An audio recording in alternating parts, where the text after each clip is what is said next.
हाँ, तो dear student अब हम लोग पढ़ेंगे proper definition of money, means मुद्रा का उचित परिभाषा क्या है। आपको अभी जनरल एक्सेप्टेबिलिटी के आधार पर डिफिनेशन, फंक्शन के आधार पर डिफिनेशन और लीगल डिफिनेशन के बारे में डिस्कस किया गया और उसमें अलग अलग इकोनॉमिस्ट मनी को डिफाइन किए अपने अनुसार। अब मुद्रा का एक उचित परिभाषा क्या होना चाहिए, चलिए उसके बारे में जान लेते हैं। The above definition make it clear that the economist have emphasized two main elements which money should possess.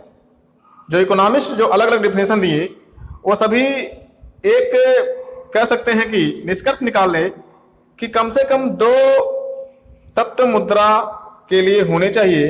These elements are general acceptability and function of money, means उसकी सामान्य स्वीकृति होनी चाहिए और दूसरा क्या है कि वह मुद्रा का कार्य करे। In the light of these two elements we may give a proper definition of money as we include everything which function as money and its general acceptability, generally acceptable.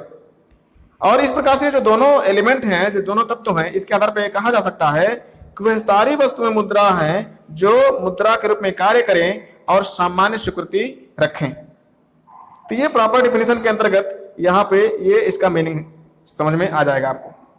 लेकिन इसके अलावा भी कुछ बातें दी गई हैं जो प्रॉपर डिफिनेशन के लिए बहुत जरूरी होती हैं और उसको हम बेस कह सकते हैं, means basis of proper definition. तो चलिए हम लोग जान लेते हैं कि वह कौन कौन से बेसिस हैं, वह कौन कौन से पॉइंट हैं वह जो कि प्रॉपर डिफिनेशन ऑफ मनी को जो है विवेचित करते हैं, विवेचना करते हैं। सबसे पहला चीज है जनरल एक्सेप्टेबिलिटी। डियर स्टूडेंट, अभी आपके वीडियो लेक्चर में बताया गया कि जनरल एक्सेप्टेबिलिटी क्या होती है, सामान्य स्वीकृति क्या होती है, सामान्य स्वीकार्यता क्या होती है।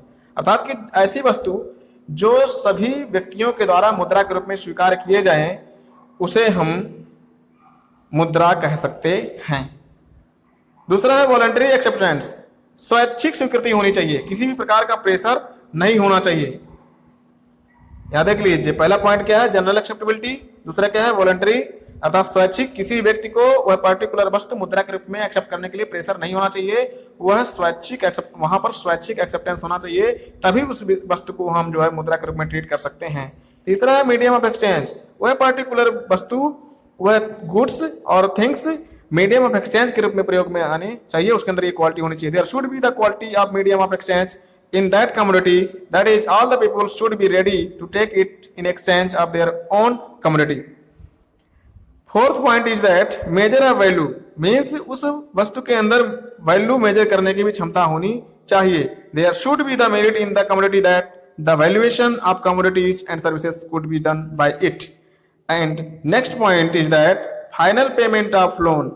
Dear student, loan you know that debts, कर्ज, जब किसी व्यक्ति से कर्ज लिया जाता है अगर उसको मुद्रा के रूप में पेमेंट किया जाए तो उसको फाइनल पेमेंट मान लेना चाहिए। ये नहीं कि उसको सिर्फ हम इन द फॉर्म सिक्योरिटी रखें फिर बाद में मांगेंगे। तो ओवरऑल कहने का तात्पर्य कि ऐसी वस्तु जो फाइनल पेमेंट आप लोन कर दे वह भी मुद्रा के रूप में ट्रीट किया जा सकता है। एंड नेक्स्ट है 6 the store of value, there should also be the quality of the store of value in money, means मुद्रा के अंदर यह एक ऐसी विशेषता और होनी चाहिए कि वो किसी भी वस्तु को अपने अंदर स्टोर करने की क्षमता रखे।